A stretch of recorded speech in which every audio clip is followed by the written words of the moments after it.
Hello, I'm the 10-minute English teacher. Let's get you exam ready. Today we're thinking about Macbeth and I'm going to be providing you with final tips for the exam.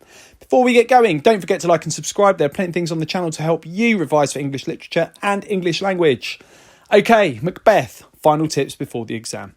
So I'm going to start by talking to you about an introduction that you could use to tick off the AO3 box before you start exploring the play. I would start by talking about Shakespeare and the fact that he wrote Macbeth to please King James I and to align himself with him. King James I was somebody who was a persecutor of witches and also had just survived the Gunpowder Plot, so he was fearful of plots against him. Shakespeare wanted to communicate the idea to his Jacobean audience that if you engage in witchcraft or treason, it will lead to your downfall. That's going to be my first paragraph, but then in that paragraph, I need to link to the question. So if the question was dishonesty, this is how I might do that. William Shakespeare wrote Macbeth to please King James I. He was a persecutor of witches and had just survived the Gunpowder Plot. The play provides a Jacobean audience with the message that if you engage in witchcraft or treason, it will lead to your downfall. That's why Macbeth's dishonesty leads to his. That would be my opening paragraph. If the question was a little bit more complex, like, say, King Duncan as the focus, this is what I might do. William Shakespeare wrote Macbeth to please King James I. He was a persecutor of witches and had just survived the Gunpowder Plot. Shakespeare wanted to provide his Jacobean audience with the message that if you engage in witchcraft or treason, it will lead to your downfall. King Duncan's downfall comes because he is trusting of others. The next thing I'm recommending you do on the day of the exam is you use the extract carefully. You are going to be given an extract from the text that needs to feature in your essay. Before you get going thinking about your own significant moments, I would choose maybe 2 paragraphs from that and analyse the extract carefully. Use Act 1 is my next piece of advice. Here in front of you are 8 key moments from Act 1. The reason why Act 1 is so fantastic is because it introduces all the major themes and the major characters. So I'll just walk you through that very quickly. It starts with the witches talking about how they're going to meet Macbeth and they're going to upset the social order. Then we've got King Duncan hearing about how brave Macbeth is and choosing to give him a new castle and give him the title Thane of Cawdor. The witches then meet Macbeth and Banquo and they explain their prophecy to him. Macbeth, given the title Thane of Cawdor, but then starts to think about treason. Lady Macbeth is given a letter from Macbeth that she reads to the audience and then she explains her own ideas about treason and speaks to spirits in the doing of that. Macbeth comes home and Lady Macbeth talks to him about her plans and then King Duncan comes to visit. Lady Macbeth is duplicitous. Macbeth, at the end of Act 1, protests about the plans, but Lady Macbeth overrules him. There are plenty of great key quotes in Act 1 for you to use and lots of key moments and themes explored.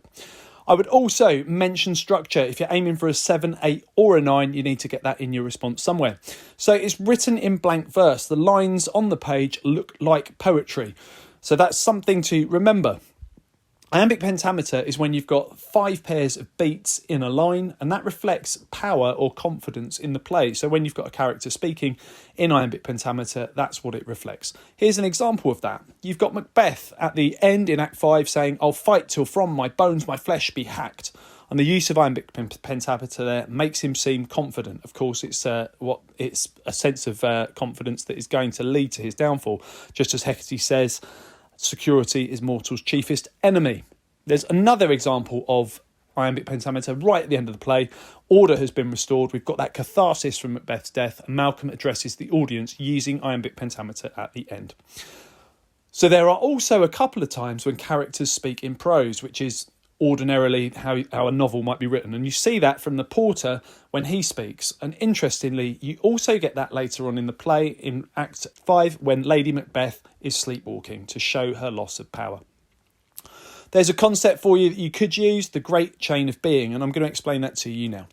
So the Great Chain of Being was something that Jacobeans believed in. They believed in this social hierarchy with God at the top and the king underneath God, influenced by God himself.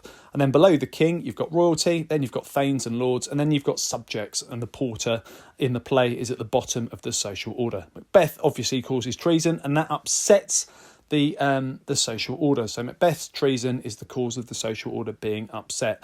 We get catharsis at the end of the play after Macbeth's death when Malcolm is crowned king and the social order is restored. So the message is that if you upset the Great Chain of Being, that social order, you will suffer your downfall. Another thing you need to make sure you do is get the keyword from the question into every paragraph. If you're talking about Macbeth, you can still use a Lady Macbeth quote, but just make sure that you're linking that to Macbeth and he is the focus of your conversation in that paragraph. Remember the messages that Shakespeare has for the audience. So we know that Shakespeare is trying to warn against witchcraft. He's also warning against treason, and he's also warning against upsetting the social hierarchy. Try and say more than the obvious about the quotes you use. So here's a quote: look the innocent flower, but be the serpent under it. Now, if any of these come up on the day, power, honesty, ambition, appearances, trust, loyalty, witchcraft, the supernatural, violence, Lady Macbeth, Macbeth, dishonesty, fear, if any of those are the theme of the essay that you're going to need to write in the exam, every student is likely to use that quote because it fits with all of them. That's why it's such a significant moment. But what you want to do is say more than the basic. Try and stand out and look special. So here's an example of what students will probably be saying about that quote. They're going to be saying it's a reference to the Bible and sin, and it's got sort of hints at damnation and evil. But you can take it a lot further than that. You could talk about the fact that she uses imperative verbs that makes her seem commanding. You can also talk about the idea that looking the innocent flower but being the serpent under it links to the theme of hidden intentions. And you could make a link to Lady Macbeth talking about the milk of human kindness, and when she speaks to spirits saying, take my milk for gall. It's got that milk is something that's underneath the surface. So it's got this link to that idea of hiding your cruel intentions. But of course they do resurface, and they're not something that you can overcome, which is what we see when she sleepwalks. You can then also talk about the fact that she speaks about in blank verse at the beginning of the play, which makes her seem commanding, but later on, when she's lost her power and her grasp on reality, she speaks in prose. The average 9 uses around 9 quotes. Remember that, because the example I've just shown you had lots of wonderful analysis that you could use on the day. You want to be doing that many times, but if you're going into the exam and trying to use 19 or 20 quotes, you won't be getting the highest marks. Okay, take it further. Watch the video back and you do the talking. Be the teacher and teach yourself. You might want to check out my 25 quotes to know without looking for Macbeth. That will give you a really good bit of revision of some key quotes to arm you for the exam. Check out my guide to the entire play to revise the key moments. And there are also summary guides to each act. But if you're pressed for time, why not just check out my guide to Act 1?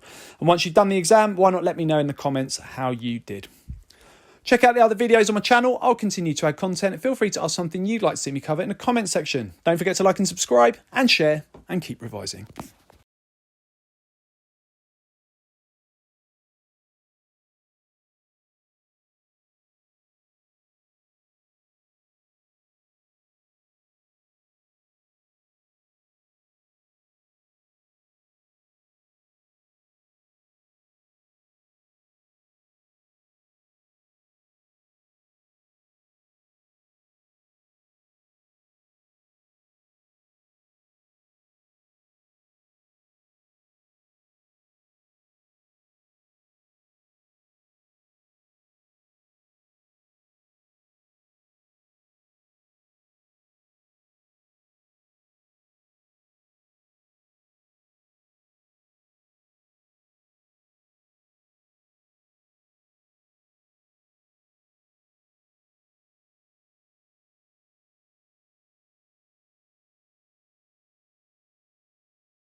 Macbeth,